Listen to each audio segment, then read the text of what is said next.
Bonjour à tous, bienvenue dans l'autre direct exceptionnellement enregistré ici au Radiant Bellevue de Caluire. On va parler de musique ce lundi matin. Bonjour messieurs. Bonjour. Bonjour. Alors, les deux chanteurs du groupe Zebda. J'ai le plaisir de vous accueillir dans cette émission l'autre direct pour votre sixième album, votre second album de votre deuxième vie. Parce que vous étiez absent, vous avez disparu des radars, vous êtes revenu, la scène vous manquait tellement.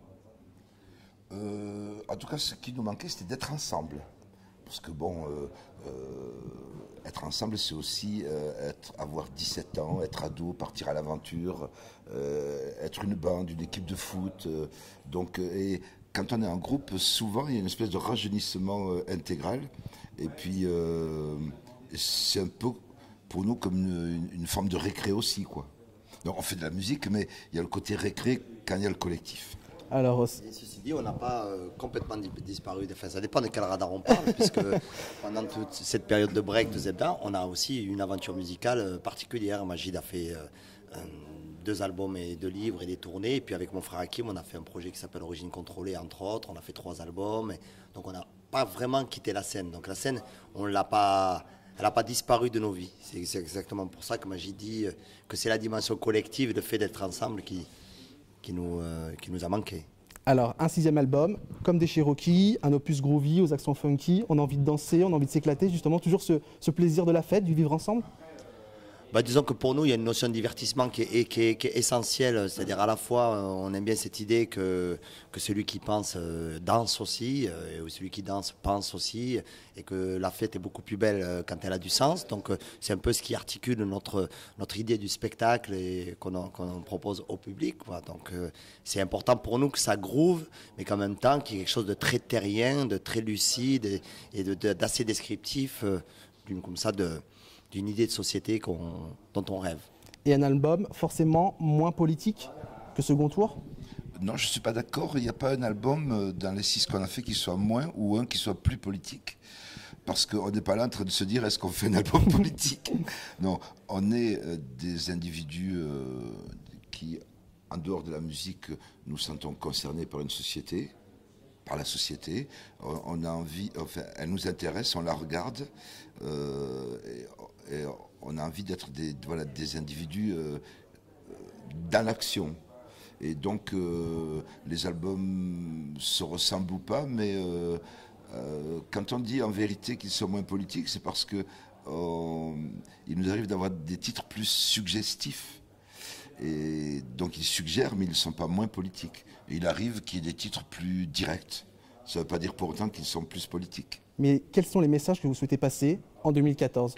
Quels sont les messages forts que vous souhaitez passer à travers cet album, ou vos futurs albums ? Non, il y a quand même une idée comme ça de communion, enfin en tout cas de partage. On dit souvent qu'on est infecté par un idéal qu'on a trouvé naturellement dans le pays dans lequel on a grandi, c'est-à-dire la France, comme ça un idéal de fraternité, d'égalité, des choses comme ça qu'il est possible de rencontrer dans la vie de tous les jours, même si on rencontre aussi beaucoup le contraire.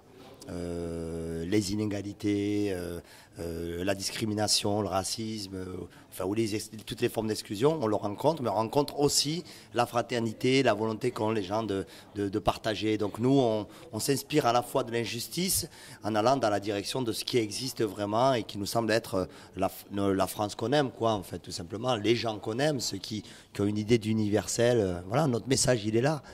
Notre message, c'est celui-là, c'est une idée d'universel, de modernité, parce que pour nous, une société moderne est forcément multiculturelle, parce qu'on communique comme ça, on vit comme ça, et que c'est assez, c'est assez archaïque de dire qu'une société serait monoculturelle au XXIe siècle, quoi. Ça. Surtout un pays comme la France qui a construit sur des valeurs et qui a initié des notions de droits de l'homme comme ça et qui dans son histoire a proposé cette idée du rapport entre les individus. De lâcher l'affaire là, de ce point de vue-là, pour nous, c'est pas imaginable. Alors on imagine que vous devez être agacé par l'actualité récente, où on a le sentiment plutôt que les Français sont divisés, que les Français vivent entre communautés et que ce vivre ensemble est plutôt menacé. le vivre ensemble, je ne sais pas si on peut dire qu'il est menacé, mais en tout cas, il est difficile à construire. Parce que peut-être qu'on arrive à un moment du monde où voilà, les sociétés se brassent par le simple modernisme des transports, des moyens de communication, de réseaux sociaux. Donc le monde va inéluctablement vers un brassage et en même temps il a peur de ce brassage, donc il freine des deux pieds tout en se disant que c'est inéluctable. Donc effectivement il y a des freins qui se présentent parce qu'il y a une peur pour les uns ou pour les autres d'être désincarnés, désidentifiés, peur de perdre leur repère. Et nous, on fait partie de ceux qui disent n'ayons pas peur de ces histoires de repères, puisqu'on en construit de nouveaux qui ne sont pas moins intéressants. Vous n'hésitez pas dans cet album à parler de vos origines toulousaines. Vous le revendiquez, hein, cette origine toulousaine. C'est important aussi de dire d'où on vient, pour mieux se comprendre. Que nous, on s'était pas rendu compte de ça avant de faire de la musique. Et à partir du moment où on a commencé à se produire au-dessus de la Loire, on va dire tout simplement, on nous appelait les Marseillais. Donc là, d'un coup, on a réalisé qu'il y avait quand même un amalgame qui était vite fait. Bon, je dis ça avec humour, mais c'est la réalité. On entendait notre accent et on disait, oh, les Marseillais. Non, mais je suis pas Marseillais, moi je suis Toulousain. Donc après, pour nous, dans notre construction personnelle, en tant qu'enfant d'Algérien, avec toute cette histoire-là, c'était aussi pour nous une façon tout simplement de dire encore plus que français, toulousain, quoi. C'est des réalités comme ça d'appartenance culturelle et c'est notre métissage à nous, même si nos parents sont quasiment nés dans le même village. On a une dimension métisse à nous dans notre construction psychologique entre ce qu'on a vécu à la maison, la musique qu'on a entendue, les repas qu'on a mangés, la culture spirituelle dans laquelle on a grandi, pour parler de culture musulmane, et l'extérieur qui est la société française avec des artistes occidentaux, la chanson française, le rugby, des tas de choses comme ça qui sont le foie gras, les magrets et autres condiments significatifs de la région dans laquelle tu as grandi. Et donc voilà, pour nous, c'est dans ce sens-là que c'est important. Et c'est même pas du chauvinisme, c'est juste, on pense que, enfin, pour nous, c'est agréable d'avoir ce point de repère-là. Et de conserver cet accent. Ça fait partie de vous. Ben, ça fait partie de nous et puis c'est vrai qu'on se reconnaît, on veut bien devenir célèbre, ça nous branche bien le succès, mais pas à n'importe quel prix. Et ça fait partie des choses sur lesquelles on transigera pas, on dira pas rose, on dira rose. Voilà. Le fait d'être le représentant quelque part des petits, des gens qui souffrent justement, alors quand on se rappelle souvent dans les manifestations de votre chant, les partisans, etc. C'est quelque chose aussi d'important pour vous, vous en êtes fiers de ça? Bon, alors c'est pas de la fierté. On est entré dans ce combat-là parce qu'on est fils d'immigrés et qu'on a vu ce que c'était dans une société comme une société à la française dans les années 60, comment étaient traités par exemple les Maghrébins ou les nouveaux, tous ces immigrés venus d'Afrique noire ou du Maghreb. Et donc on a pu voir comment étaient traités nos parents. Et donc, on s'est senti une obligation, du coup, de dire, bon, mais vous prenez l'universalité, vous prenez l'égalité, un tas de principes. Nous, dans nos quartiers, on ne les voit pas, ces principes. Donc, qu'est-ce qui se passe?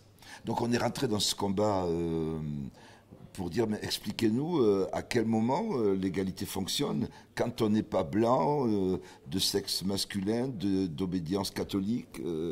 Ça marche quand, votre universalité? Donc voilà, c'est pas une fierté. À la limite, je dirais, c'est tout simplement comment défendre l'honneur de nos parents et comment sauver notre honneur à nous de gens portant des cultures multiples, quoi. En 2012, on va reparler un peu de politique, vous avez soutenu François Hollande. Est-ce que vous êtes déçu par le président de la République? Est-ce que vous avez le sentiment qu'il représente justement cette France que vous souhaitez incarner? Alors nous, pour resituer les choses dans leur contexte, on a effectivement appelé à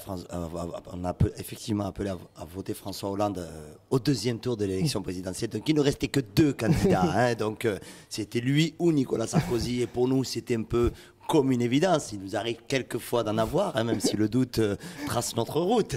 Là, on s'est dit, bon, ben finalement, je vais choisir lui.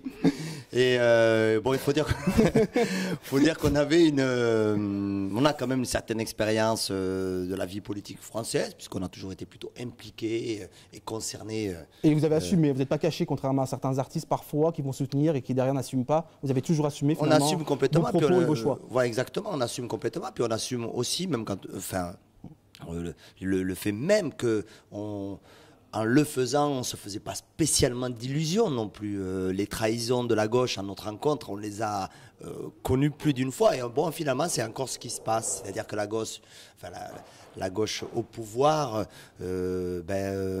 renie un petit peu, elle ne fait pas preuve de ce que nous on appellerait un courage politique, c'est-à-dire de dire à un moment donné, j'ai une vision de société, une perspective politique à proposer, je l'applique, même si ça déplaît à l'opinion publique, pour aller, voilà justement, l'exemple du droit de vote des étrangers, par exemple, c'est quelque chose qui nous tient à cœur. Et il y a des tas de gens dans ce pays. Bon, ben d'un coup là, il y a eu comme une machine arrière. Assez, je veux dire, comme si de rien n'était. Donc, après, il y a la question sociale aussi, évidemment. La question sociale, c'est de voir à quel point on peut, le gouvernement a pu quand même abandonner certaines valeurs, quoi, notamment celle d'être aux côtés des plus démunis, des défavorisés, de ceux qui n'ont pas d'emploi, de ceux qui vivent une insécurité flagrante. On n'a pas l'impression que c'est ce qui se passe. Donc, à vrai dire, il n'y a pas vraiment de déception. Il y a juste comme le prolongement malheureux, finalement, d'une désillusion électorale. C'est-à-dire on vote pour des idées ou par conviction et finalement on se rend compte que la personne qui est élue n'en a plus rien à foutre. Donc c'est un peu... c'est risqué comme attitude parce que ça... Je crois que ça décrédibilise même l'idée du vote, quoi. Et ça crée les conditions, justement, de la montée du Front National, tout simplement. Et pour oublier tout ça, on va acheter votre album comme des Cherokees, on va danser ensemble, partager ensemble, et finalement c'est ça que vous souhaitez faire passer comme message avant tout. En tout cas, il y a les deux. C'est une espèce d'ambiance un peu ensoleillée, festive, et avec en filigrane l'idée de la conscience de qu'est-ce qui est soulevé comme problème à chaque fois. Merci beaucoup d'avoir accepté notre invitation. Plaisir. Et au plaisir à Lyon, hein. Si vous, un jour vous voulez venir dans notre ville voir un match de football, ou si vous voulez un jour venir manger dans un bouchon, pourquoi pas, un bouchon lyonnais, une bonne quenelle. Avec plaisir. Une bonne quenelle. Merci messieurs en tout cas d'avoir accepté notre invitation. Merci à tous de nous avoir suivis. Prochain rendez-vous demain pour l'autre direct.